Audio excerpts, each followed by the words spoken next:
मैंने बचपन में सुना था कि कलयुग में हनुमान जी साक्षात हैं, इसलिए हनुमान जी के दर्शन करने जाता हूँ, पूजा करता हूँ, चालीसा करता हूँ, सुंदर पाठ, बजरंग बाण आदि का पाठ करने लगा हूँ। अब भी करता हूँ, पर अब सत्संग में सुना है कि भगवान तो केवल राम कृष्ण नारायण ही हैं। सभी शंकर, हनुमान, गणेश आदि का ही जप करते हैं। शंकर जी भी राम नाम जाप करते हैं, हनुमान जी भी राम नाम जाप करते हैं, गणेश जी भी राम नाम जाप करते हैं। अब मुझे समझ में नहीं आ रहा है कि किसकी पूजा करूं। पहले सुख दुख से बचने को भक्ति करता था, अब भगवान की अनुभूति करना चाहता हूं। जिसने भी ये प्रश्न किया है, लगता है वो हमसे नया नया जुड़ा है। इन प्रश्नों के उत्तर हमारे श्रोताओं के पास हैं। ये प्रश्न उनके पास समाप्त हो चुके हैं जो आपने प्रश्न किया। इसलिए संतों से जुड़े रहना चाहिए, कथाओं से, सत्संग से, ग्रंथों से जुड़े रहना चाहिए। ग्रंथों में आप सबको उत्तर मिल जाएगा। तो मैं कहना चाहूँगा, क्योंकि आपका प्रश्न बड़ा गंभीर है, एक बार मैं फिर प्रश्न दोहराता हूँ, क्योंकि बहुत लोगों का प्रश्न हो सकता क्या कि मैंने बचपन से सुना है कि कलयुग में श्री हनुमान जी साक्षात हैं, इसलिए हनुमान जी के दर्शन करने जाता हूँ, पूजा करता हूँ, चालीसा का पाठ करता हूँ, हनुमान चालीसा का, सुंदरकांड का पाठ करता हूँ, बजरंग बाण का पाठ करता हूँ। लेकिन सत्संग में मैंने सुना कि राम कृष्ण नारायण ही भगवान है। कहते हैं कि शंकर जी भी राम नाम जाप करते हैं, हनुमान जी भी राम नाम जाप करते हैं, गणेश जी भी राम नाम जाप करते हैं। अब मुझे समझ में नहीं आ रहा है कि किसकी पूजा करूं। पहले सुख दुख से बचने के लिए पूजा करता था, अब तो मैं भगवान को पाने के लिए पूजा करता हूं। आप बताइए कि कौन भगवान है? अच्छा प्रश्न है। सबसे जटिल कोई धर्म है, वह है सनातन धर्म, क्योंकि यह धर्म पूर्ण जानकारी रखता है और पूरा कोई जान पाता नहीं, पढ़ नहीं सकता, इसलिए संतों का होना बहुत आवश्यक है। आप भारत में रह रहे हैं, लेकिन भारत के हर कानून आप नहीं जानते। जब भी कोई कोर्ट कचहरी से पाला पड़ता है तो वकील करना पड़ता है, क्योंकि वकील सब कुछ जानते हैं, आप नहीं जानते। इसी प्रकार आपके प्रश्नों के उत्तर भी आप नहीं जानते, इसलिए संतों के संपर्क में रहना चाहिए। संत वकील हैं सनातन धर्म के, उनके पास हर प्रश्न का उत्तर है।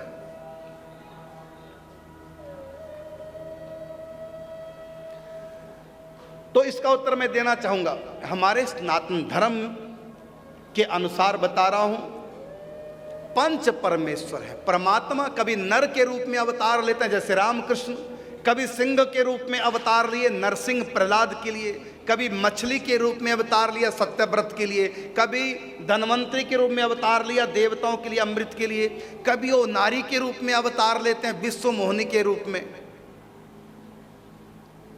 तो भगवान अनेक प्रकार 52 अवतार धारण किया भगवान ने, वराह अवतार धारण किया भगवान ने। तो भगवान अनेक अवतार लेते हैं। इसी प्रकार भगवान देव योनि में भी अवतार लेते हैं। जैसे नर योनि में रामकृष्ण अवतार, ऐसे देव योनि में भी भगवान अवतार लेते हैं। देव योनि का मतलब देवता, धरती पे नहीं वो अवतार होते, वो अवतार देवलोक में होते हैं। वो 5 अवतार हैं, वो भगवान है पांचों। कौन कौन? तो सुन लो, परमात्मा के 5 अवतार देव योनि में हुए हैं। वो 5 अवतार हैं नारायण, भगवान शिव, गणेश जी, दुर्गा जी और सूर्य भगवान। ये परमात्मा है, ये परमेश्वर हैं। देव योनि में परमात्मा के 5 अवतार हुए हैं। क्यों हुए? देवता क्यों बने भगवान? क्योंकि 5 सृष्टि में ऐसे काम है जो देवता कर नहीं सकते। देवता कौन है? कभी इंसान थे, भक्ति नहीं की, लेकिन अच्छे कर्म किए, देवता बन गए। भगवान नहीं मिले, कल्याण नहीं हुआ, देवता बन गए स्वर्ग में। माया के उस पार नहीं पहुंच पाए, कर्म अच्छे किए, भक्ति नहीं की, इसलिए स्वर्ग तक अटके रह गए। तो देवता इंसान थे, देवता बन गए।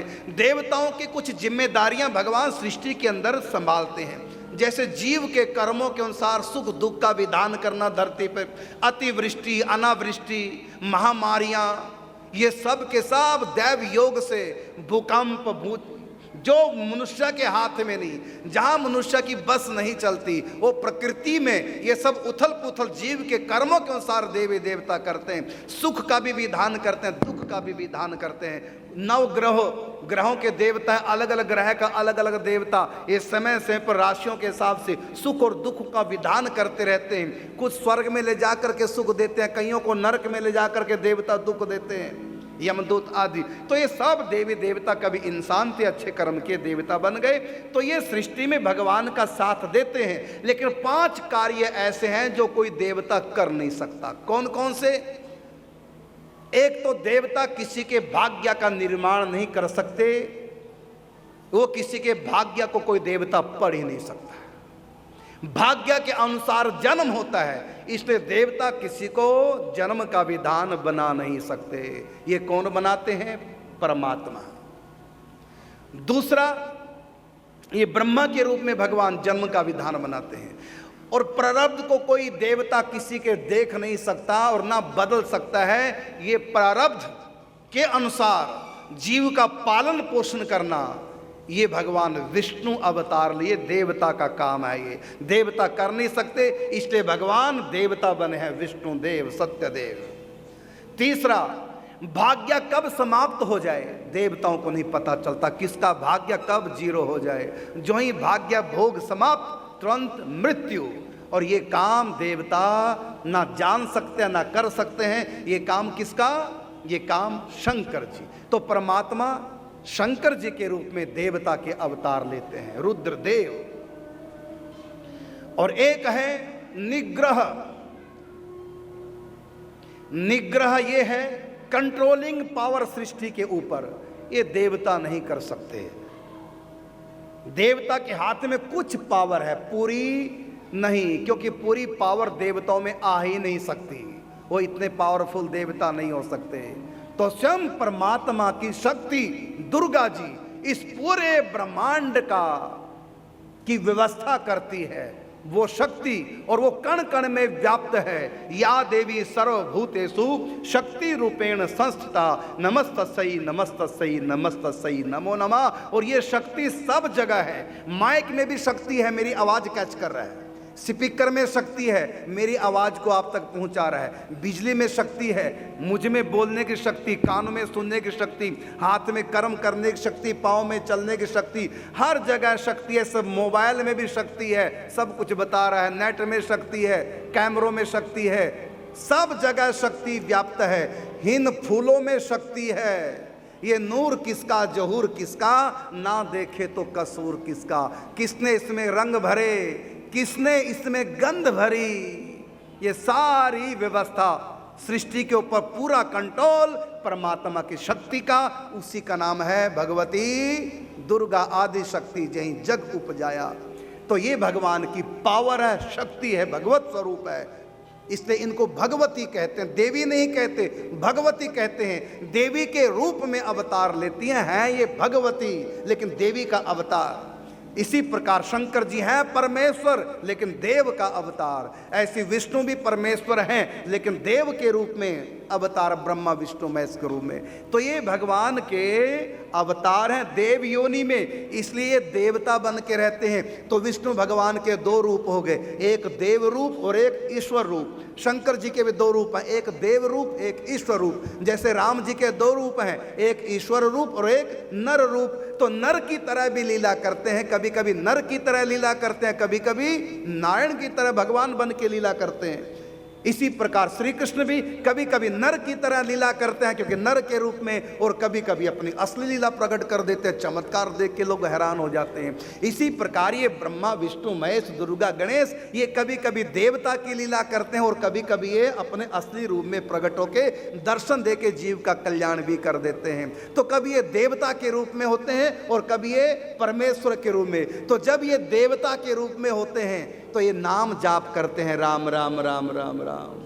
और जब ये अपना असली रूप दिखाते हैं तो स्वयं ही ये राम होते हैं। शंकर जी के विवाह के समय पूछा, फेरे जब हुए तो पुरोहित ने पूछा आपका नाम क्या, तो बताया शिव।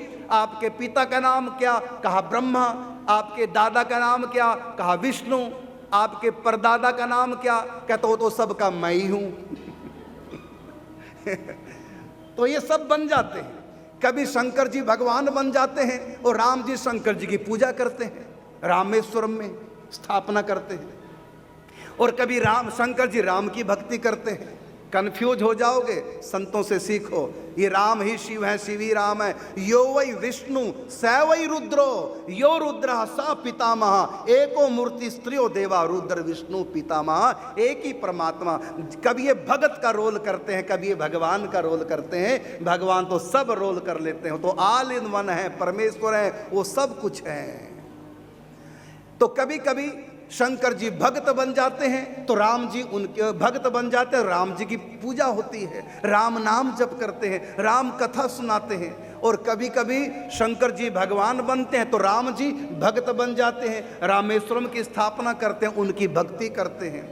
इसी प्रकार कभी कभी कृष्ण भगवान बन जाते हैं तो शंकर जी भक्त बन करके भगवान श्री कृष्ण के बाल रूप के दर्शन करने या यशोदा के यहाँ भिक्षा मांगते हैं दर्शनों की। रास में आते हैं गोपी बन करके शंकर जी कृष्ण के दर्शन करते हैं, तो यहाँ शंकर जी भक्त और कृष्ण भगवान। और कभी कभी द्वारका की लीला में श्री कृष्ण के कोई संतान नहीं, अभी उपमन्यु को अपना गुरु बना करके शंकर जी की आराधना करते हैं कैलाश पर भगवान श्री कृष्ण। और भगवान शंकर प्रकट होकर कृष्ण से कहते हैं वरदान मांगो। तब कहते हैं वरदान में क्या मांगा कि मेरे घर में संतान हो। तो वहाँ भगवान श्री कृष्ण नर की लीला कर रहे हैं कि यदि कोई संतान आपके घर में नहीं तो भगवान में पावर है, वो तुम्हारा भाग्य बदल सकते हैं। भाव ही मेट सकहीं त्रिपुरारी। तो भगवान शंकर कृष्ण को वरदान देते हैं, जाओ तुम्हारे घर में संतान होगी। तब प्रद्युम्न का जन्म होता है रुक्मिणी के गर्भ से। तो ये नर की लीला श्री कृष्ण की, कहीं ये नारायण की लीला करते हैं, कहीं नर की। तो आप इस धोखे में नहीं रहना, ये सब कुछ एको ब्रह्म द्वितीयो नास्ति, परमात्मा एक है। उन्होंने पंच रूप बनाए, इन्हीं का नाम है पंच परमेश्वर, इन्हीं को कहते हैं पंचदेव। ये पंचदेव ही पंच परमेश्वर के रूप में नाना प्रकार के सृष्टि में खेल कर रहे हैं। तो कितने, अब रही बात गणेश जी की, गणेश जी का काम क्या है? ब्रह्मा विष्णु महेश दुर्गा जी का काम बताया, अब गणेश जी का काम बता रहे हैं। गणेश जी का काम क्या है तो सुन लो ध्यान से। गणेश जी का काम है अनुग्रह करना। भगवती दुर्गा का काम है निग्रह करना, कंट्रोलिंग पावर दुर्गा शक्ति।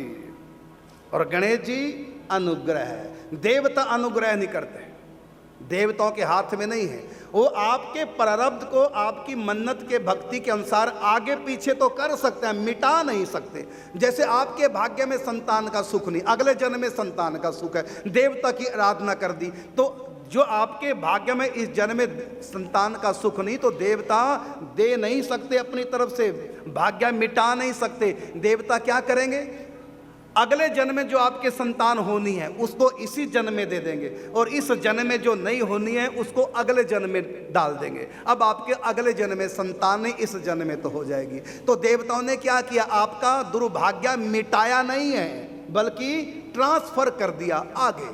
ऐसे जैसे कि आपने किसी से कर्जा लिया और जब वो अपना कर्जा वापस लेने आया आपने कहा कल दूंगा, या आपके मित्र ने कह दिया ऐसा कि 2 दिन के बाद आना, 4 दिन के बाद आना, मैं दिलवा दूंगा। 4 दिन के बाद आपके मित्र की चलती थी, उसने आप जिससे आपने कर्जा लिया आपको उसने आपको उसको कर्जा जिससे लिया उसको भेज दिया। अब कुछ दिन बाद फिर आएगा। इसी प्रकार जो आपका दुर्भाग्य है देवता मिटा नहीं सकते, नहीं सकते, नहीं सकते। वो आपके दुर्भाग्य को आगे के लिए ले जाएंगे और जो आगे का सौभाग्य उसको इधर कर देंगे, अदला बदली कर देंगे, लेकिन मिटा नहीं सकते। मिटा सकते हैं कौन? ब्रह्मा विष्णु महेश दुर्गा और गणेश, और साथ में भगवान सूर्य भी भगवान नारायण है, उनका तेज है। तत्तेजो विद्धि माम कम, गीता में भगवान ने कहा। सूर्य भगवान विष्णु, सूर्य नारायण कहते हैं हम लोग। तो गणेश जी अनुग्रह के देवता हैं, आपके भाग्य को बदल ही नहीं बल्कि मिटा सकते हैं। देवता भाग्य बदलते हैं, मिटाते नहीं, लेकिन भगवान भाग्य मिटा सकते हैं। तो इसलिए हम लोग क्या करते हैं? सबसे पहले अनुग्रह प्राप्त करने के लिए भगवान का सबसे पहले किसको मनाते हैं? गणेश को। ये गणेश कौन है? ये अनुग्रह के देवता हैं। यदि ये प्रसन्न हो जाएं, आपके भाग्य में यदि कोई दुर्घटना लिखी या जो काम आप करने जा रहे हो यदि वो संपन्न नहीं होना है, आपके भाग्य में लिखा, यदि गणेश जी प्रसन्न हो जाएं तो गणेश जी आपके दुर्भाग्य को मिटा सकते हैं, जो कि देवी देवता नहीं मिटा सकते। तो इसलिए गणेश जी के रूप में स्वयं परमात्मा अनुग्रह करने के लिए, भक्तों पर कृपा करने के लिए आते हैं। इसलिए सभी लोग जो पंचदेव उपासक हैं वो सबसे पहले अग्र पूजा गणेश जी की करते हैं, जिससे कि हमारा भाग्य जो खराब है वो खत्म हो जाए, हमारा काम संपन्न हो जाए। तो गणेश जी की पूजा करने से काम नहीं बनेगा, बल्कि गणेश जी यदि रीझें तब काम बनेगा। पूजा तो दुनिया करती है, लेकिन भगवान रीझते कहाँ हैं? राम राम सब कोई कहे ठग ठाकुर और चोर, भाव बिना रीझे नहीं नटवर नंद किशोर। फिर भी आप पूजा करते हैं, उसका कुछ तो फल मिलता है। भाव से करोगे पूरा फल। यदि एक रीति है कि सबसे पहले गणेश जी को मनाओ, ऐसा करके यदि आप पूजा करते हैं तो लाभ तो उसका भी है, लेकिन उसका पूरा लाभ नहीं होता। भाव के साथ जब आप करेंगे तो तीन बातें, सृष्टि का सृजन देवता नहीं कर सकते, भगवान करते ब्रह्मा के रूप में। सृष्टि का पालन देवता नहीं कर सकते, भगवान विष्णु करते हैं। सृष्टि का संहार देवता नहीं कर सकते, भगवान करते हैं शिव के रूप में। और सृष्टि के ऊपर कंट्रोल देवता नहीं कर सकते, दुर्गा करती है शक्ति भगवान की।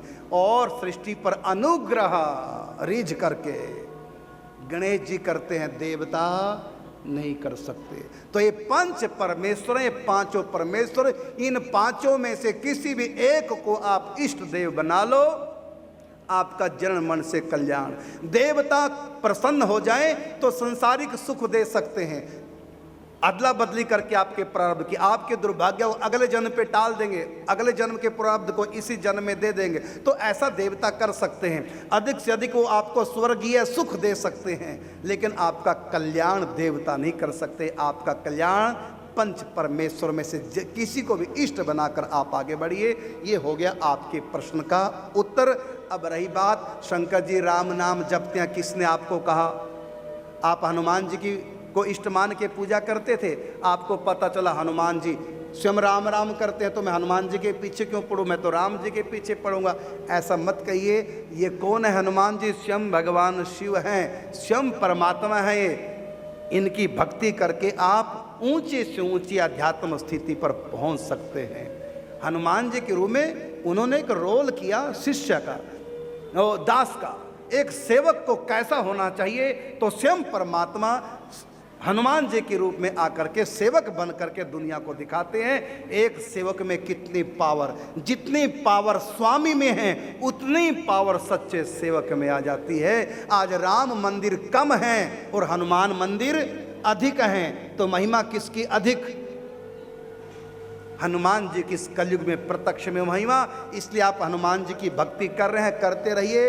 हनुमान जी में राम जी में कोई अंतर नहीं है, भगवान शिव ही हनुमान जी हैं। और भगवान की करुणा शिव के रूप में, भगवान का प्रेम कृष्ण के रूप में, भगवान की मर्यादा राम के रूप में, भगवान की शक्ति दुर्गा के रूप में, भगवान का अनुग्रह गणेश जी के रूप में, और भगवान का तेज सूर्य के अग्नि के रूप में प्रकट है। ये सब परमात्मा है, अनेक रूपों में खेल कर रहे हैं। कभी भी भेद नहीं करना चाहिए, नहीं तो भक्ति फलित नहीं होगी।